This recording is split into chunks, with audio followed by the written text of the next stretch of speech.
Hello बच्चों, welcome to your favourite NEET UG channel PrepMed. तो ये जो हमारा लेक्चर है वो सेमीकंडक्टर के ही चैप्टर का कंटिन्यूएशन है। हमने पहले लेक्चर में जो है वो ट्रांजिस्टर को डिस्कस किया था। आपको लिंक डिस्क्रिप्शन में मिल जाएगा, आप वहां से इसको देख सकते हो क्योंकि ये इंपॉर्टेंट टॉपिक था। और आज के इस लेक्चर में हम जो कवर करने वाले हैं वो अपना सेमीकंडक्टर डायोड है और स्पेशल पर्पस डायोड है। इस पर न्यूमेरिकल्स हम कवर करेंगे। ठीक है, थ्योरेटिकल क्वेश्चंस में तो स्टूडेंट्स को उतनी ज़्यादा दिक्कत नहीं होती है, वो आप एनसीईआरटी से पढ़ लोगे, वहां से आपका काम हो जाएगा। जिसमें आप बायसिंग वगैरह के क्वेश्चंस आते हैं, डोपिंग पे क्वेश्चन आता है, तो इस तरह क्वेश्चंस तो आप इजीली कर सकते हो। तो हम वो नहीं कवर करेंगे, हम न्यूमेरिकल्स को कवर करेंगे। ठीक है, तो स्पेशल पर्पस डायोड में न्यूमेरिकल्स ओनली जेनर डायोड से आता है, क्योंकि जेनर डायोड को हम वोल्टेज रेगुलेटर की तरह यूज करते हैं, तो वहां से क्वेश्चन आपको देखने को मिलेगा। आई होप ये दिख रहा होगा आप सब लोगों को, है ना। ये मेरे सिर से कई बार ढक भी जाता है।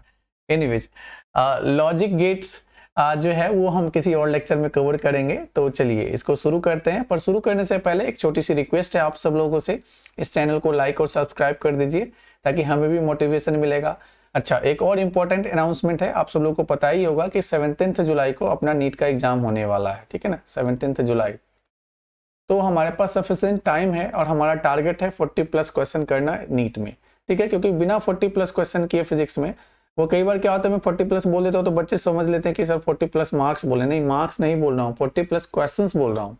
तो मार्क्स कितना हो जाएगा, इसको मार्क्स में कन्वर्ट करते 160+ मार्क्स जब तक आप नहीं लाओगे फिजिक्स में, कुछ नहीं होगा। ठीक है, तो चलिए शुरू करते हैं। और हाँ, वो रिक्वेस्ट याद रखिएगा, इस चैनल को अपने फ्रेंड्स के साथ शेयर कीजिए ताकि उन लोगों को भी बेनिफिट मिले। ये नहीं सोचना है कि हाँ उसको शेयर कर लेंगे तो वो भी नंबर ले आएगा। सब अपने अपनी तैयारी करते हैं यार। ठीक है, चलिए आगे बढ़ते हैं। तो सबसे पहला क्वेश्चन जो हमने यहाँ पे लिया है ये है फॉरवर्ड बायस, है ना। फॉरवर्ड बायस में आप सब लोग को पता है कि फॉरवर्ड बायस में क्या करते हैं, पी टाइप को पॉजिटिव टर्मिनल से कनेक्ट करते हैं और एन टाइप को नेगेटिव टर्मिनल से कनेक्ट कर देना है। ठीक है, क्लियर। तो अब आप इस चारों को देख लीजिए इसमें। तो ये तो अपना आंसर नहीं है, देखने से पता चल रहा है, ये भी नहीं होगा, ये भी नहीं होगा। एक यही एक ऑप्शन है क्योंकि ये माइनस के रिस्पेक्ट में ये पॉजिटिव है।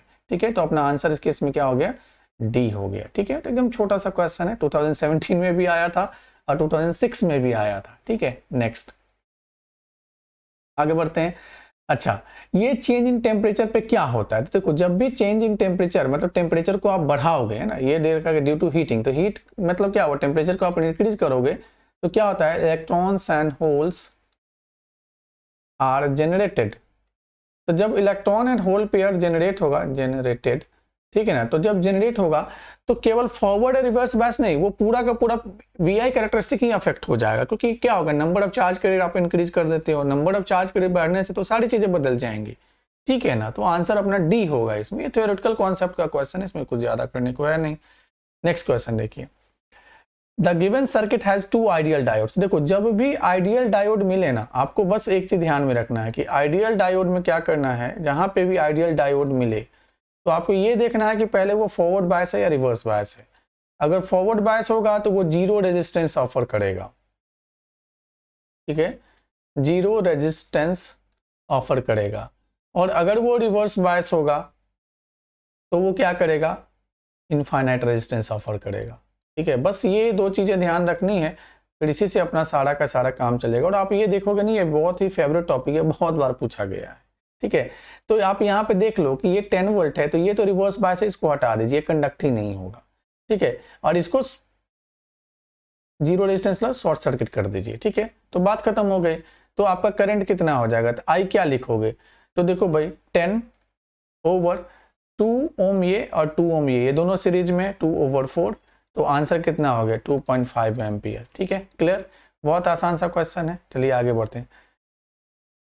ये डायोड है, +4 वोल्ट -6 वोल्ट ऐसे किया हुआ, 1 किलो ओम का रेजिस्टेंस है, आइडियल डायोड है, शॉर्ट सर्किट कर मतलब ये डायरेक्ट कंडक्ट हो जाएगा। करंट लिखना है, लिख लो 4 माइनस ऑफ -6 ओवर कितना रेजिस्टेंस है 1 किलो ओम यानी कि 1000 ओम।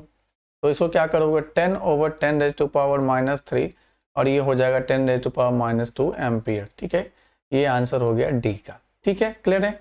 चलिए नेक्स्ट, ये क्वेश्चन देखिए। अब इसमें क्या दे रखा है कि diode D is connected to an external resistance R equal to 100 ohm, EMF कितना है 3.5 वोल्ट है और इसमें ना बैरियर पोटेंशियल दे रखा है। ठीक है, तो बैरियर पोटेंशियल दे रखा है तो आपने फॉरवर्ड कैरेक्टरिस्टिक पढ़ा होगा ना सब में। चलिए मैं एक बार बना देता हूँ कि जो डायोड है वो इस तरीके से कंडक्ट करता है, ठीक है ना। तो यहाँ पे इसका जो ये कट इन वोल्टेज बोलते हैं, ठीक है, इसके बाद ही वो कंडक्शन होता है। तो जब भी आपको अगर मान लीजिए कि करंट निकालना है तो क्या करना कि इसमें से घटा देना, ठीक है। तो यहाँ पे करंट निकालना है तो हम क्या लिख लेंगे, I इक्वल टू 3.5 वोल्ट अपना है माइनस ये 0.5 वोल्ट है तो 0.5 कर दीजिए, और टोटल रेजिस्टेंस कितना है 100 ओम, तो ये कितना हो जाएगा 3/100, तो आंसर कितना हो जाएगा 30 मिली एम्पियर, ठीक है। तो आंसर हो गया अपना सी। इसी हिसाब से सोचना है, ठीक है। देखो एक चीज आपको ध्यान में रखना है, क्या ध्यान में रखना है कि देखो नीट और जेई के एग्जाम का जो पर्पस है ना वो डिफरेंट है। जो नीट के स्टूडेंट्स होते हैं आपको फिजिक्स दोबारा नहीं पढ़ना है, पर जो जेई के बच्चे होते हैं उनको उन्हीं के लिए है ना, वो इंजीनियरिंग का कोर्स करेंगे तो उनको फिजिक्स ही फिजिक्स पढ़नी है, ठीक है ना। तो कई लोग क्या होते हैं कि मतलब ठीक है ऐसा ज्वाइन कर लेते हैं जहाँ पे फिजिक्स मतलब नीट और मेडिकल सब इंजीनियरिंग सब एक ही साथ पढ़ा दिया जाता है, तो वहाँ पे आपको दिक्कत होगी क्योंकि आप अननेसेसरी चीज़ें करोगे, मैथमेटिकल ज़्यादा कर लोगे, उसका क्वेश्चन नीट में आता ही नहीं है। आप एग्जाम का क्वेश्चन का लेवल भी अगर आप देखोगे तो देखो नीट में कितने क्वेश्चंस आते हैं, 45 क्वेश्चंस आते हैं, तो 1 घंटे में 45 करना है। जेई मेन की भी मैं बात करूँ, जेई एडवांस तो अलग ही लेवल है। जेई मेन में 1 घंटे में आपको कितने क्वेश्चंस करने हैं, तो 25 क्वेश्चंस करने जेई मेन में। तो दोनों का पर्पस ही डिफरेंट है, तो दोनों के क्वेश्चंस भी डिफरेंट लेवल के आते हैं। थोड़ा बहुत ये होता है कि ठीक है जेई मेन में भी कई बार सिंपल क्वेश्चन, जैसे सेमीकंडक्टर वगैरह क्वेश्चन तो आसान दोनों में एक ही टाइप का होता है, तो उसमें दिक्कत नहीं है। चलिए अब ये तो क्या है, ये हाफ वेव रेक्टिफायर हो गया, ठीक है। ये क्या है, हाफ वेव रेक्टिफायर, ठीक है। तो ये जब हाफ वेव रेक्टिफायर है तो यहाँ पे क्या करना है, तो ये 10 वोल्ट का आप ये है, ठीक है। तो ये जीरो लेवल हो गया है ना, ये जीरो लेवल हो गया, तो यहाँ से प्लस, तो ये पता है कि फॉरवर्ड बायस में ये केवल कंडक्ट करेगा, फॉरवर्ड बायस में कंडक्ट करेगा तो आपको ये आउटपुट मिल जाएगा, ठीक है। नेगेटिव में तो रिवर्स बायस हो जाएगा, नहीं कंडक्ट करेगा, ठीक है। ये फिर से आपको देखो फिर से आइडियल डायोड है। आइडियल डायोड देखते ही एक देखना है, जो रिवर्स बायस है उसको काट दीजिए, जो फॉरवर्ड बायस है इसको वायर की तरह कनेक्ट कर दीजिए और करंट निकाल लीजिए। करंट क्या हो जाएगा यहाँ पे, तो 5 ओवर कितना है अपना रेजिस्टेंस 10 ओम, 10 ओम आ गया, 1/2 यानी कि 0.5 एम्पियर, डी आंसर, ठीक है। चलिए नेक्स्ट देखते हैं।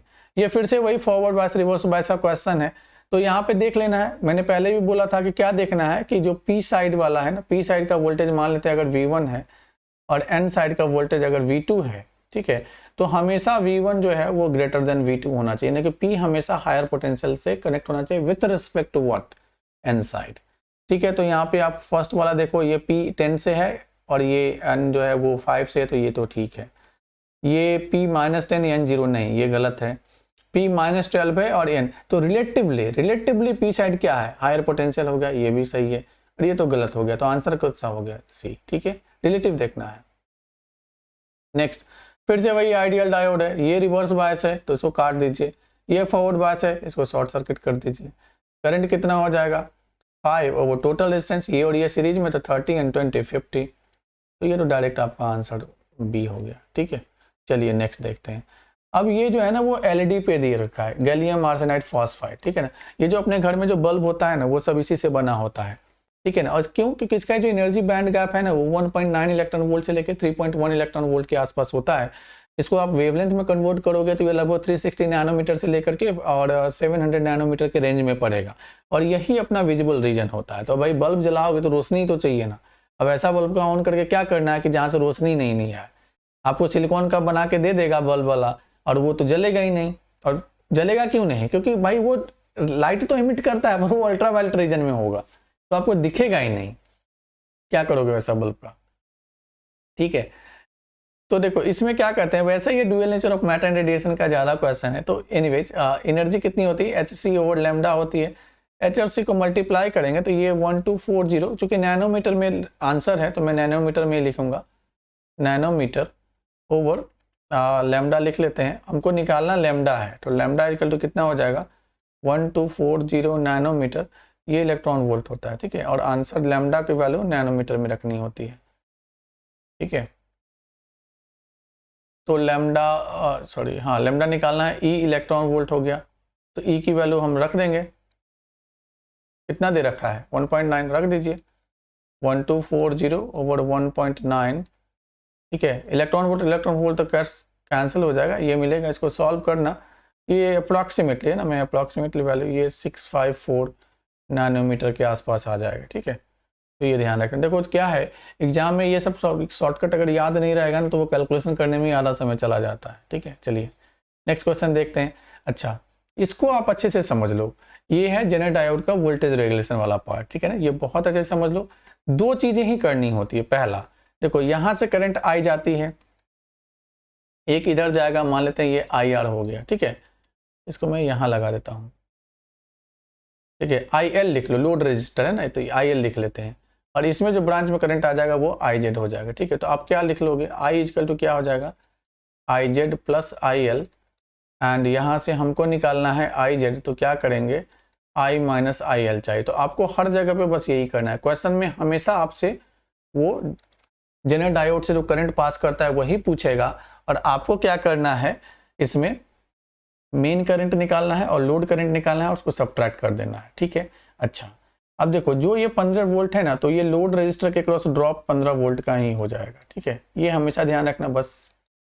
तो इसके क्रॉस ड्रॉप 15 वोल्ट हो गया, तो लोड करंट आपका कितना हो जाएगा, 15 ओवर 1 किलो में, तो 1000 कर देते हैं। इसको 1000 कर देंगे तो ये कितना हो जाएगा, 15, ये कैंसिल कर दो, 5 3 जा एंड 200, तो इसको हम क्या लिख लेंगे, 3/200। ठीक है, और ये इसको सॉल्व करेंगे। अच्छा ठीक है, इसको यहीं रहने दीजिए, कोई दिक्कत नहीं है, ऐसे ही छोड़ दीजिए। ठीक है, अच्छा उसके बाद इसके क्रॉस ड्रॉप कितना होगा, तो इसके क्रॉस ड्रॉप करने के लिए क्या करोगे, 20 वोल्ट का सप्लाई था, 15 वोल्ट इधर ड्रॉप हुआ था, इधर कितना ड्रॉप हुआ होगा, तो 20 माइनस 15 दैट इज 5 वोल्ट। तो आई आपका कितना आ जाएगा, 5/250। ठीक है, 550 यानी कि 1/50 आ गया। मुझे ना बेस इक्वल करना है, घटाने में थोड़ी आसानी होगी। Let's multiply 4।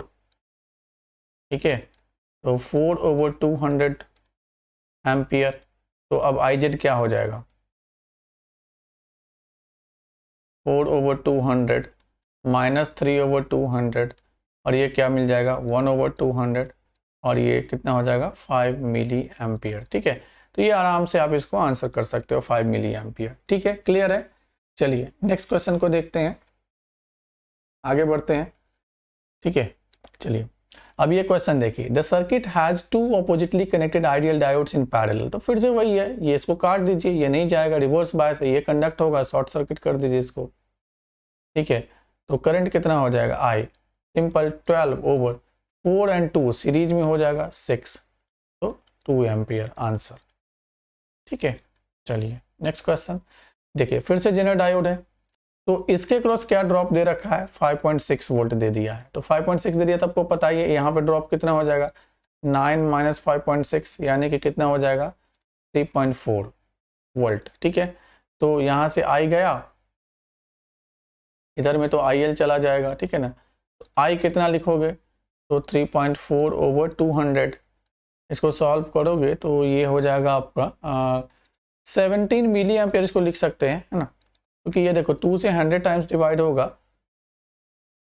और ये 1.7 होगा, तो इसको 17 करके 17 मिली एम्पियर लिख सकते हो। ठीक है, और आई एल अगर आप निकालोगे तो ड्रॉप जो जेनर वोल्टेज होता है वही होता है, तभी तो वोल्टेज रेगुलेशन बना। तो 5.6 डिवाइडेड बाई 800, ये 8 से 100 टाइम्स कैंसिल हो जाएगा, और 8 से 0.7, तो ये आपका 7 मिली एम्पियर हो गया। ठीक है, तो देयरफॉर आई जेड कितना हो गया, तो आई जेड आप क्या लिखोगे, आई माइनस आई एल, यानी कि 17 minus 7 that is 10 milliampere. ये ठीक है, तो इसको इसी तरीके से कर लेना है। तो लगभग हमने सारे टॉपिक्स को कवर कर लिया है इसमें। ठीक है, तो आपको क्या करना है, अब हमारे नेक्स्ट लेक्चर का वेट कीजिए, उसमें हम अलग से टॉपिक लेकर के आएंगे। ठीक है, और इस चैनल को लाइक और सब्सक्राइब कीजिए। फिर से मिलते हैं, थैंक यू।